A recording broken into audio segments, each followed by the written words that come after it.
Brigade साहब, वहां पे एक सवाल ये हुआ कि आप DSPR साहब से, उन्होंने कहा जी आपकी आज की प्रेस कॉन्फ्रेंस को अगर सामने रखे, मोहम्मद मालिक साहब ने गालिबन ये सवाल किया, हमारे कोलीग है, कि लगता ऐसे है कि क्योंकि अब एक रेड लाइन है, एक पार्टी ये क्रॉस कर रही है, तो क्या आप सुजेस्ट करेंगे कि इसके ऊपर बैन लगना चाहिए? तो बड़ा एक इफेक्टिव रिस्पांस था जो लेफ्टिनेंट अहमद शरीफ साहब का। उन्होंने कहा जी हम रियासत का हिस्सा है, आर्टिकल 7 का वो अक्सर हवाला भी देते हैं, तो रियासत के अंदर रहते हुए चूंकि अफवाज पाकिस्तान को बराह रास्त टारगेट किया जाता है, सो रियासत का हम एक इदारा है, तो हम अपना रिस्पांस, हमारा जो पर्सपेक्टिव है बहसियत इदारा, वो हम सामने रख रहे हैं। साथ में फिर उन्होंने सारा एक्सप्लेन भी किया कि किस तरह यहां से एक नैरेटिव बिल्ड होता है और फिर उस नैरेटिव को जो बाउंस किया जाता है, खासतौर पर Indian media, Indian social media जो इन्फ्लुएंसर है उनका, मेन स्ट्रीम मीडिया उसको फिर उछालता है, और कुछ पाकिस्तानी ज़ाहिर है जो बैरून मुल्क ममालिक के अंदर मौजूद है व्लॉगर्स, वो उसको भी आगे बढ़ाते हैं।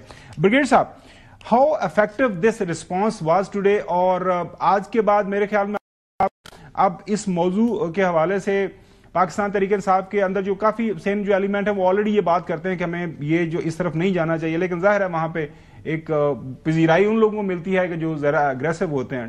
ब्रिगेड साहब जी, thank you very much. Actually मैं इस पे आने से पहले एक छोटा सा अपना इंसिडेंट बताऊंगा। मैं भारतीय मीडिया पे था 10 मई से पहले, और वहां पे एक जनरल ने कहा कि बेटे साहब आपके साथ जो होने वाला है आपको लग समझ जाएगी कि सामने से हम अटैक करेंगे, पीछे से TTP और PTI अटैक करेगी। So this was the expectation, और मेरे ख्याल में कोलैबोरेशन है। आई थिंक अगर इनको कहा जा रहा है कि दे आर अंडरमाइनिंग सिक्योरिटी, आपने अगर जाना है भारतीय मीडिया पे इनकी जो खवातीन गई हैं, पूछे इनसे मतलब किस जुमरे में, से किस प्रभु के तहत क्या मैंडेट है आपका कि आप जाके एक दुश्मन मुल्क से अभी लड़ाई हुई है या अफगानिस्तान से। तो ये तो आई थिंक बड़ी एक्सपेक्टेशन है। भारत मीडिया के बड़े बड़े एंकर ये कह चुके हैं कि PTI technically is their asset. तो ये तो हो गया एक ओवरऑल परसेप्शन जो इंडिया में बहुत ज्यादा आई थिंक उसमें दुआएं की जाती हैं इनकी लंबी उम्र की। अभी आ जाते हैं जो आई थिंक प्रेशर में ये बड़ा जरूरी था, क्योंकि 10 में ऑनवर्ड जो पाकिस्तान की जो प्रेस्टीज थी, मिलिट्री प्रेस्टीज स्पेशली बहुत ऊपर गई है। यहाँ पे टर्की में पहले भी बात हुई थी कि पीपल से कि this is our front line, Islamabad is our fortress, और पाकिस्तान को एक सुपर पावर कहा जाता है मिलिटरीली। सऊदी अरेबिया कर रहा है, अमेरिका का आपको पता है, लंबी बात हो जाएगी। तो एक स्टेचर है पाकिस्तान का as a nation and then Pakistan as a state. अभी जो है 3 एंटिटीज हैं जिनको बहुत ज्यादा तकलीफ है because they can't bear it. एक इंडिया है डेफिनेटली, फिर ख्वारिज अफगानिस्तान में, and then is PTI। I will be very clear. तो अगर जिस तरह अभी आपने पूरा प्रूव किया कि पिछले जो 10 दिन से एक जान बर्पा किया गया ऑन द अपॉइंटमेंट जो है CDF की, हालांकि एक प्रोसीजरल मैटर है, 1-2 दिन ऊपर लग सकते हैं, लेकिन क्या कुछ नहीं किया गया। फिर आपकी मुलाकात होती है, उससे पहले एक भोंडा सा बयान किया है कि खुदा ना खास्ता ही डाइड और something to word to that effect, and later on फिर आप जो है रोल अप करके जो है इस तरह की ट्वीट्स करते हैं एंड ऑल दैट। तो मेरे ख्याल में ये सारा पाइल अप हो चुका था और बड़ा जरूरी था कि एक इफेक्टिव जवाब दिया जाए। चीजें इससे बहुत ज्यादा आगे जा सकती है। मेरे ख्याल में 2 चॉइसेस रह गई हैं PTI लीडरशिप के पास, चाहे वो राइट है, लेफ्ट है, या मॉडरेट है, या सख्त है, कि इधर they behave as a political party, और वो फिर कहते हैं ना हॉलीवुड और बस्ट, या फिर फारिग हो जाएंगे। खुदा ना खास्ता उस पर भी चीजें जा सकती हैं। सूबे को कोई इख्तियार नहीं है कि फेडरल गवर्नमेंट के जो सब्जेक्ट्स हैं, स्पेशली वॉर है अगेंस्ट टेररिज्म या नेशनल सिक्योरिटी, उसमें नहीं दखल दे सकता। उनका मशवरा किसी को नहीं चाहिए, या ऑपरेशन होना चाहिए नहीं, ये कहीं नहीं होता किसी मुल्क में। ना भारत की मिलिट्री पूछ के करती है, ना टर्की की करती है, ना अमेरिकन पूछते हैं सूबों से या स्टेट्स के साथ। ये फेडरल गवर्नमेंट का है। हाँ, ये जरूर है कि उनके जो फराइज हैं, गवर्नेंस के इश्यूज हैं, फिर सिक्योरिटी में पुलिस का एक रोल है, इनकी अपनी एजेंसीज हैं सूबाई गवर्नमेंट की, वो आप करें, डिलीवर करें, बाकी ठीक है, सियासत होती रहेगी। तो मेरे ख्याल में थिंग्स आर वेरी क्लियर, इधर you behave or it is bust, फिर फारिग हो जाएंगे। And we hope as Pakistanis के sense should prevail on all sides। आज प्रेस कॉन्फ्रेंस के दौरान CDF की नोटिफिकेशन के हवाले से भी जो ज़ाहिर काफ़ी सख्त हुए, लेकिन जो क्लैरिफिकेशन आई कि CDF का नोटिफिकेशन हो चुका हुआ है और इसके ऊपर ऐसे खामखा जो बात की जाती है, फिर उन्होंने इसके ऊपर जो रिस्पॉन्ड किया, मुबारकबाद ही सुनिए। हम सबको मुबारकबाद हो कि जो चीफ ऑफ डिफेंस फोर्सेस का हेडक्वार्टर है उसका जो सा है आगाज हो चुका है। And why?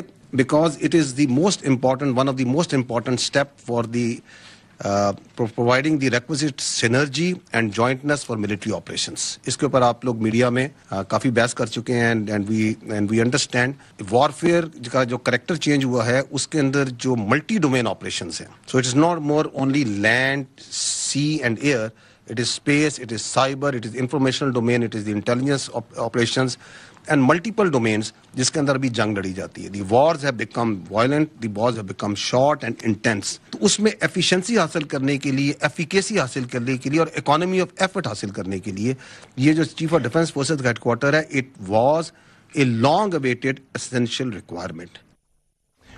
ناظرین, جب 27ویں آئینی ترمیم ہو گئی, اس کے اوپر ہر بندے کا اپنا ایک آرگومنٹ چوہدری صاحب ہو سکتا ہے, لیکن 27ویں آئینی ترمیم کے اندر ہر چیز واضح تھی کہ سی ڈی ایف کا جو ایک نیا عہدہ ہے اس کی ظاہر کریشن ہو گئی ہے.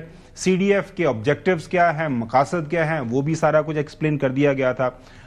جب یہ ساری بات طے ہو گئی تھی, لیکن اس کے باوجود اس کے اوپر بہت زیادہ آپ نے دیکھا کہ بیان بازی ہوئی, کچھ ذرائع سے جو ہے خبریں بھی کی گئی. میں دیکھ رہا تھا کہ وہاں پہ متعلقہ صحافی بھی موجود تھے. I was expecting کہ وہ بھی سوال کرتے, کوئی اپنا بیانیہ رکھتے کہ that was my story and I stand by my story. Anyways, وہاں پہ ہمارے ایک اور کولیگ ہے, انہوں نے پھر یہی بات کی کہ جی جو نیشنل کمانڈ ہے اس کی تعیناتی کیسے ہوگی, پھر وائس چیف کی تعیناتی کیا ہوگی, کچھ آپ لوگوں سے ڈیمانڈز ہیں. تو اس کا جو جواب دیا وہ that was quite interesting جو احمد شریف صاحب کی طرف سے. نیشنل سیکورٹی فورس کمانڈر کی نیشنل اسٹریٹجک فورس کمانڈ جو بن رہی ہے اس کے کمانڈر کی, اس میں آپ کا سوال کیا تھا؟ اچھا, یہ سیکنڈ پارٹ جو ہے اس پہ تو میں کہتا ہوں کہ کانسٹیٹیوشن کو پڑھ لیں, کیونکہ ہمیں کوئی عادت ہی پڑ گئی ہے کہ کانسٹیٹیوشن از ایبسولوٹلی کلیئر, لیکن ہم اپنی ذہن کی اختراع ڈال کے سوال بنا لیتے ہیں. تو آئی تھنک کہ we are bound by the constitution on that. آپ کو ہی پتا ہے اس پہ کانسٹیٹیوشن کیا کہتا ہے, کوئی شک ہے؟ تو پھر یہ سوال کی کیا ضرورت ہے؟ نہیں, اس کے سوال کی ضرورت کیا تھی؟ اگر کانسٹیٹیوشن میں ایبسولوٹلی کلیئر ہے تو یہ آئین نے فیصلہ کرنا ہے, پارلیمان نے فیصلہ کرنا ہے, یا میں نے اور آپ نے فیصلہ کرنا ہے؟ What is the need? Because that is a classic example where you try to create a narrative where there is no narrative. جناب امام حسین صاحب, ایک چیز بڑی واضح طور پر 27ویں آئینی ترمیم کے اندر ایکسپلین کر دی گئی, اس کے اوپر سارا بتا دیا گیا کہ اس طرح یہ معاملہ آگے بڑھے گا. اس کے باوجود پھر ظاہر ہے سوالات بھی ہوتے ہیں, پھر جواب آپ نے سن لیا. تو میرے خیال میں اب یہ ایشو تو اب تو نوٹیفیکیشن بھی ہو گیا, لیکن اس کے باوجود بھی یہ کہتے ہیں نا کہ وہ چائے کی پیالی میں طوفان, پھر بھی لوگ کوشش کرتے رہتے اس کو تھوڑا سا گھماتے رہیں. چوہدری صاحب.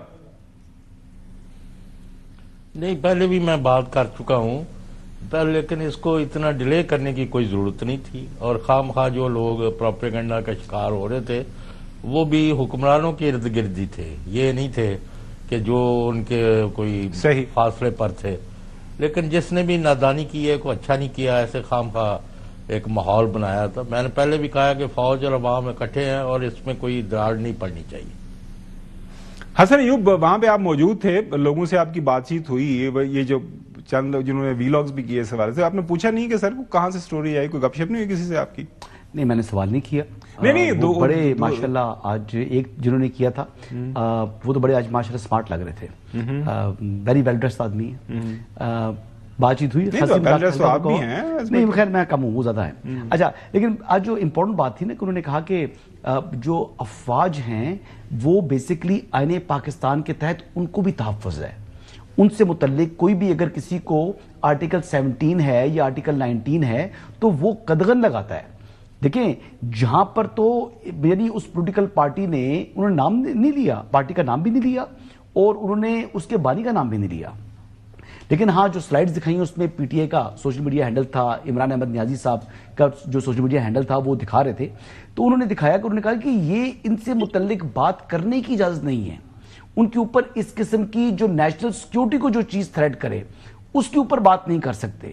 تو جو باتیں انہوں نے کی ہیں وہ بڑی مطلب آج اسٹریٹ فارورڈ باتیں کی ہیں, اور ان کو ماضی کی مثال جو دی گئی, انہوں نے کہا گیا جی کہ جو نواز شریف صاحب کو سیکیورٹی رسک کہا گیا, منصور علی خان صاحب نے سوال کیا, بے نظیر صاحبہ کو, فاطمہ جناح صاحبہ کو, تو پھر انہوں نے بڑا کیٹیگوریکلی جواب دیا کہ ہم نے اس کلیئرٹی کے ساتھ کبھی کسی کے بارے میں بات نہیں کی, پریویسلی بھی جو گفتگو ہوئی ہے اس کلیئرٹی کے ساتھ اور اس طریقے سے کبھی ہم نے جواب نہیں دیا, یہ پہلی مرتبہ یہ بات ہوا ہے.